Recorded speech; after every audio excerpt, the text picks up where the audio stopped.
Let's go straight to the topic. Tirahin na natin to. Akatsuki 5 ng Japan nakatikim ng lutong French at Gilas Pilipinas may palad din kung nakapasok sa Olympics. Kilalanin natin yung babaeng referee na tumawag ng controversial foul kay Yuki Kawamura.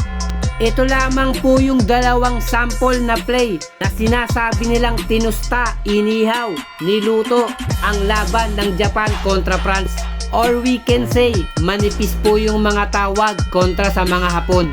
Kitang-kita naman po sa drive ni Yuki Kawamura, meron pong holding, blocking at pushing foul na nangyari na hindi po tinawagan kung sino mang referee yung nasa ilalim. At kung ikukumpara natin sa foul ni Yuki Kawamura, napakalinis naman po at wala namang pong foul. Na kung pagbabasihan niya yung hawak ni Yuki Kawamura sa bewang, normal naman po yun sa basketball. And beside, hindi naman po na outbalance yung tumira ng 3-point na player ng France.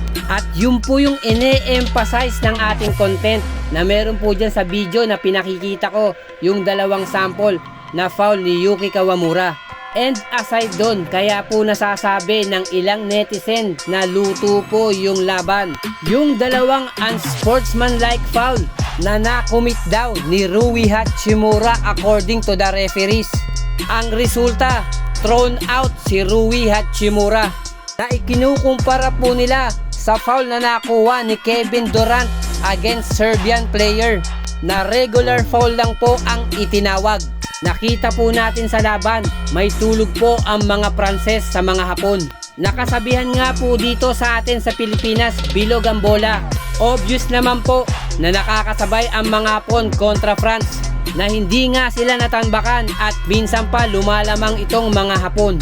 At mukhang naramdaman ito at to the rescue na yung ilang referee. Nasa sample video nga po natin yung dalawang foul involving Yuki Kawamura. Yun po yung babaeng referee na ito nga po napansin ng ilan na meron pong mga mali sa tawag nitong referee na to, na medyo kilalanin po natin itong referee nito. Napakilala dyan sa Olympics na isa po siyang Amerikana na current NBA referee din po, na siya rin po yung kauna-unahang Meksikana na referee sa NBA na medyo nakakalito lang po. Sa Olympics pakilala, isa siyang Amerikana. Pero as far as my research concern, isa po siyang Meksikana.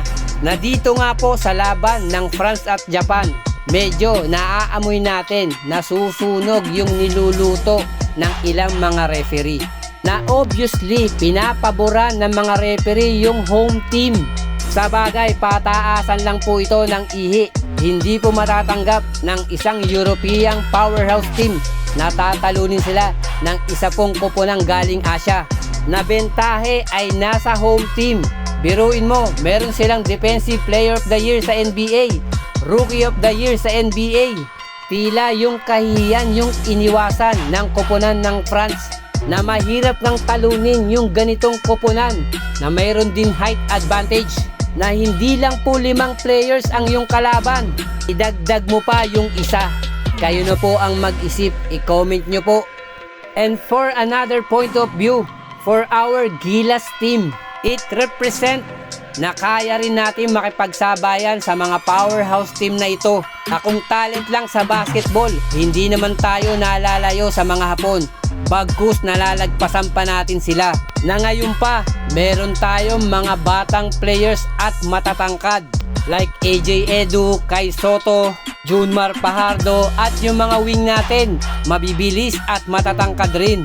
At isipin mo pa, yung mga players sa collegiate level, nagpapakitang gilas na rin. And eventually, papasok din ito sa senior team ng ating Gilas Pilipinas, na siguradong magiging competitive tayo in terms of skill IQ. Ganun din po sa height at hindi na po ito magiging issue.